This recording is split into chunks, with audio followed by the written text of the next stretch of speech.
लोगों को उकसा रहे हैं। इनके पास में कैसा है, केंद्र सरकार के काम बताने के लिए तो है नहीं, कुछ नहीं है, तो लोगों को अटका के रखो। इनको बस महंगाई महंगाई ये सब चीज़ें। अब देख ही रहे ना आप, कैसा मुद्दा फटकाओ, कुछ नहीं है। भाजपा ने उनसे सिर्फ जवाब मांगा है कि आप तब अपना पक्ष पेश कीजिए। पक्ष में क्यों बयान दें? पक्ष क्या पेश करना है, उनको बर्खास्त करना चाहिए, उनकी खासदारगी निकाल देनी चाहिए। इतना बढ़कर जजीरा नाम का एक इंटरनेशनल लेवल का एक चैनल है जिसपे बाकायदा पूरी अरबी भाषा में इनके बयान को पेश किया गया, लेकिन अब तक कोई एक्शन नहीं हुआ। एक्शन कैसे होगा? ये चाहते हैं ना मुद्दा बना रहे हैं। मतलब अगर ये अभी यहाँ के कैसे कुछ बहुसंख्यक लोगों की सोच बन चुकी है कि भैया मुस्लिम ही हिंदू का दुश्मन है, ऐसा ये करना चाह रहे हैं, लेकिन एक्चुअली है नहीं। कुछ लोग इनके पेट रोलर रहते, फेसबुक के ऊपर बहुत सी चीज़ें चलाते हैं, इसको मानते हो तो ये कीजिए, उसको मानते हो तो ये कीजिए। अरे भाई, हम सभी को मानते हैं। कोई भी धर्म आपस में यही नहीं सिखाता है कि किसी को किसी पे जुल्म करो या किसी धर्म का द्वेष करो। आप अपने धर्म को आगे लेके जाइए, वो अपने धर्म को आगे लेके जाता है। राह अलग अलग है, मंजिल एक ही है, चाहे फिर वो हिंदू बौद्ध मुस्लिम सिख ईसाई क्यों ना हो, आखिर में मंजिल वही है। एक बात बताइए आप, दिल्ली की सरजमीन पे ऐसे भड़काऊ भाषण दिए जाते हैं, हाँ। लेकिन दिल्ली के मुख्यमंत्री भी कुछ नहीं कहते। इसी बात का कैसा है, यही बात समझ में नहीं आ रही है। आप चलो, गृह मंत्रालय आपके हाथ में नहीं है, हाँ। लेकिन ज़बान तो आपके पास है, ट्विटर तो आपके पास है। कैसा है, कुछ लोग बोल रहे थे पहले, आम आदमी पार्टी जो है, बीजेपी जो है, आम आदमी पार्टी, मतलब क्या हुआ? खामोशी का मतलब देखो, ये आरोप करना बहुत, मैं बोलूँगा शुरुआत में गलत होगा, लेकिन काफ़ी लोगों का कहना था कि आम आदमी पार्टी जो है आरएसएस का एक सेकंड पार्ट है, मतलब एक छोटा रिचार्ज जो कह सकते हैं वो है करके। इस बात पे मुझे थोड़ा यकीन, मैं कन्फर्मली नहीं बोल सकता हूँ, लेकिन वो उसी बात को थोड़ा सा दुजोरा दिया जा रहा है, मतलब उसी बात को सच साबित करने के इसमें चल रहे हैं वो। मतलब अगर ये नहीं तो ये विकल्प रखो, कांग्रेस पार्टी जो है राष्ट्रीय लेवल पर लड़ती है। गुजरात के अंदर पे चुनाव में अगर वोट बटेगा आम आदमी पार्टी और कांग्रेस में, जाहिर सी बात है कि बेनिफिट चाहे मैं हूँ तुम, कोई भी अनुमान लगा सकता है बीजेपी को जीतनी उतनी मुश्किल नहीं रहेगी। ये इसमें कहीं ना कहीं कांग्रेस का भी ये मैं कहूँगा कि ढीली है, कहीं ना कहीं पड़ रही है। बिना किसी एफआईआर के राजेंद्र पाल गौतम जी को पुलिस स्टेशन में बुलाया जाता है और वो 22 प्रतिज्ञाओं के बारे में पूछा जाता है। किसी ने कोई एफआईआर नहीं किया जबकि, लेकिन यहीं दिल्ली में ही परेश वर्मा जो इतना भड़काऊ भाषण देता है, पुलिस वालों के कानों में इसकी आवाज़ें क्यों नहीं जाती? अब दिल्ली में जो पुलिस जो मंत्रालय है वो डायरेक्ट गृह मंत्रालय को करता है। आप समझ सकते हैं अमित शाह गृह मंत्री है और दिल्ली एक केंद्र शासित प्रदेश है, कुछ अधिकार इनके हाथ में कुछ नहीं है। अब वो भाजपा का सांसद है ना सर, मतलब वो उसको तो वॉशिंग मशीन में पहले से धुला हुआ है, वो कुछ भी बोले चल जाता है, थोड़ा बहुत बोलेंगे, ज़्यादा मुद्दा उठाएगा तो फिर इस्तीफा मांग लेंगे। प्रज्ञा ठाकुर, आप भूलो मत प्रज्ञा ठाकुर को, बहुत बड़ा उदाहरण है। प्रधानमंत्री ने बोला था कि प्रज्ञा ठाकुर ने जो कहा, महात्मा गांधी जी के बारे में जो बोला है, नथुराम गोडसे, उनके बारे में स्तुति की थी उन्होंने जो किया सही किया करके।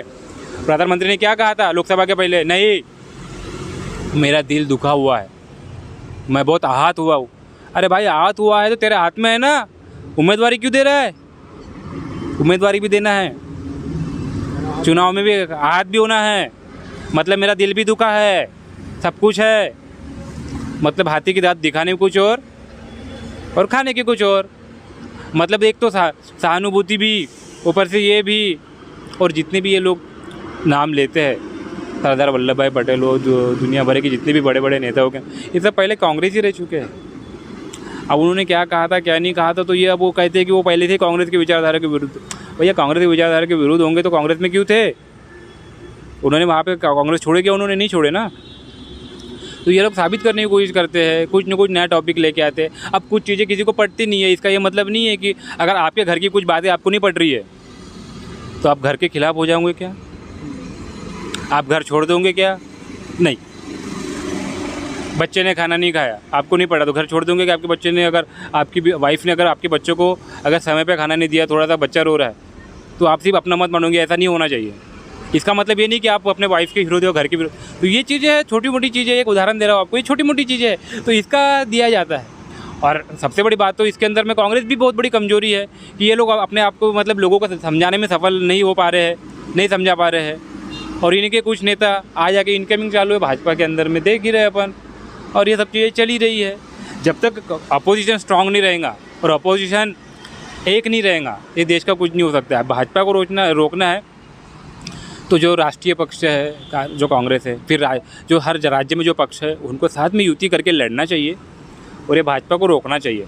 सबसे बड़ा आपको यही चीज़ें होना चाहिए कि इनको कैसे रोके, क्योंकि ये जो फैला रहे देश में, जो माहौल गंदगी फैला रहे, जो कर रहे हैं, धर्म के नाम पे लोगों को भड़का रहे, ये किसी और पार्टी के नहीं दिखते आपको, ये भाजपा के ही दिखते हैं। फिर इधर से कुछ बोलो तो फिर बाद में इसका काउंटर अटैक करने के लिए कुछ लोग रहते हैं दूसरे धर्म के, मैं नाम नहीं लेना चाहूँगा, फिर इसको और बहुत बड़ा बम ब्लास्ट हो जाता है। जिनको मतदान नहीं मिलता है, जिनको थोड़ी बहुत पहचान है, वो लोग भी मतलब दूसरे धर्म के, जो मैं इनका रिप्रेजेंटेटिव करता हूँ, मैं ये पार्टी मेरी है, ये धर्म के नाम पे ये उस पर बयान देते हैं। तो इससे क्या होता है, दो विभागनी हो रही है। जो कोई भी पार्टी हो, अगर धर्म के आधार पे बात करेंगे ना, वो आगे नहीं बढ़ सकती, वो मतलब इस देश को बांटने का काम करेगी। आप समझ सकते होंगे मैं क्या बोलना चाहता हूँ। बस यही मेरा कहने का मतलब यही है कि भैया आप धर्म के बारे में बात मत करो, आप बात करो सभी लोगों की, चाहे मुस्लिम हो, हिंदू हो, कोई भी हो। अगर आप बोलोगे हमारे लोगों को टारगेट किया जा रहा है, बोलो ना, करो ना, लेकिन दूसरे लोगों की भी बात करना आपका काम है, दूसरे लोगों के प्रश्न आपका काम है। तो ये बात होगी तो आप आ जाओगे, बाकी लोगों की बात पे नहीं बोलोगे तो लोग तो ये सोचेंगे ना, फिर वो वाला सोचेंगे यार ये बोल रहा है, ये बयान दे रहा है, तो आज भड़काने बयान, तो वो सब चीज़ें चल रही है बस, और कुछ नहीं है। लोगों ने समझना चाहिए कि ये इसमें नुकसान उनका है, उनके आने वाली पीढ़ी का है, भारत देश का है, महाराष्ट्र का है। और अगर ये चीज़ें नहीं होंगी तो अपन बहुत पीछे जाएंगे, गुलामगिरी की तरफ जाएंगे। वर्ण व्यवस्था की बात मैं करना चाहूँगा। वर्ण व्यवस्था के खिलाफ सभी महापुरुष ही थे कि वर्ण व्यवस्था नहीं होनी चाहिए। अभी इनका बयान आया ना, ये मोहन भागवत जी का, हमारे पूर्वजों ने पाप किया है, तो इतने साल से सोए थे क्या ये लोग? दिख रहा है ना माहौल क्रिएट हो रहा है करके, भाजपा के लिए ख़राब हो रहा है माहौल। तो उनके कुछ नेता जो है वो इधर से अलग बयानबाजी देते रहेंगे, जो आरएसएस जो है, जो भाजपा को सपोर्ट कर रहा है, जो साथ में लेके चल रहा है, वो इधर से अलग बात करते रहेंगे। मतलब लोगों का भ्रम में डालते रहो, हम आपके साथ में भी है, इधर से ये करेंगे, फिर उधर से ज़्यादा माहौल बढ़ जाएगा तो फिर मोदी जी आएंगे, जेपी नड्डा जी आएंगे। ये इनका व्यक्तिगत बयान था, पहले तो बोल देंगे ना, बात तो पहुंच गई ना लोगों तक। मोहन भागवत जी का आपने जिक्र किया, तो अभी पिछले ही हफ्ते मोहन भागवत जी ने एक बयान दिया कि जो भी मुस्लिमों के खिलाफ में बयानबाजी करते हैं वो हिंदू नहीं है। और उसके कुछ ही दिनों के बाद फिर देखा हमने प्रवेश वर्मा और इनके अलावा और भी भाजपा के कुछ लोग हैं, हिंदुत्ववादी धर्मगुरु है, जिन्होंने ऐसे बयान दिया कि मुसलमानों को डायरेक्ट काटो। दोनों का प्रोपोगंडा चल रहा है, आरएसएस बीजेपी का। मदरसा भी जाते हैं, मस्जिद भी जाते हैं। सुनिए तो मेरी बात, ये दोनों का प्रोपोगंडा चल रहा है। ये मंदिर जाएंगे, मस्जिद जाएंगे, इनका कोई, ये मस्जिद जाएंगे तो ये पाक है, हाँ, और दूसरे कोई गए तो ये मतलब हिंदू विरोधी हो गए। अब मोहन भागवत जी ने ऐसा क्यों कहा, इसका भी एक रीज़न है। रीज़न ये है कि माहौल क्रिएट हो रहा है जो देश के अंदर में, कि नहीं, जो ये साहित्य, जो केंद्रीय संस्था, जो साहित्य संस्था, जिनका दायित्व बनता है कि वो देश को सही तरीके से चलाए, कोर्ट है, कुछ है, उच्च न्यायालय, सर्वोच्च न्यायालय, चुनाव आयोग है, ईडी फीडी, इनका कैसा दुरुपयोग हो रहा है देश को दिख रहा है, और एक रोष लोगों के दिल में ये हो रहा है।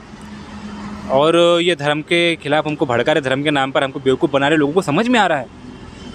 तो फिर इनको भ्रमित कैसा करने का, ये इधर अलग बयान दे देते हैं और आरएसएस वाले अलग। आप देख लेना चुनाव के अंदर में आरएसएस बीजेपी का ही काम करेगी, किसी और पार्टी का काम नहीं करेंगी। लेकिन देश को क्योंकि नहीं, आरएसएस ने भी कहा है तो अभी बीजेपी ऐसे सब जो बयान देना बाद में बंद हो जाएंगे। अब सभी धर्म समभाव को लेकर चले, कुछ नैरेटिव सेट किया जा रहा है। लोगों के बीच में।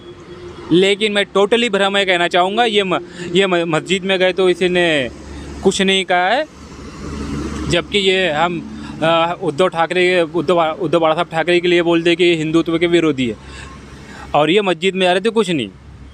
और मैं तो ये कहूँगा कि हिंदुत्व जो है हिंदुत्व की परिभाषा जो है किसी धर्म के खिलाफ में नहीं है ना। आजकल जो शिवसेना का हिंदुत्व है मान्य है, हमको मान्य है, मैं टोटली बोलूँगा मान्य है। क्यों मान्य है? उन्होंने ये कहा है कि भाई हमारा जो हिंदुत्व है देश के लिए कुछ कर गुजरने का हिंदुत्व है, हम देश के लिए कुछ कर गुजरना चाहते हैं। शिवाजी महाराज, छत्रपति शिवाजी महाराज, भगवा झंडा था उनका, उनके कई ऐसे लोग थे उनके इसमें जो मुस्लिम्स थे। क्यों? कि उनको उनकी विचारधारा पटी। अगर अपने ऊपर में कोई आक्रमण करेगा, चाहे वो अपने भी धर्म का क्यों न रहे, लेकिन अगर हमारा सबसे पहले क्या है, राष्ट्र धर्म। तो महाराज के कई विश्वासु लोग थे जो मुस्लिम्स थे, कई अच्छे दूसरे जाति के थे, दूसरे धर्म के थे, तो इसे कहते हैं। और महाराज ने जो राज किया है महाराष्ट्र के अंदर में सभी धर्मों के लिए किया है, किसी एक धर्म के लिए नहीं। उनकी छवि वो हिंदुत्ववादी हिंदू है करके वो मुस्लिम विरोधी ये करना चाहते हैं, लेकिन महाराज हिंदू विरोधी नहीं थे या मुस्लिम विरोधी नहीं थे या किसी और धर्म के विरोधी नहीं थे।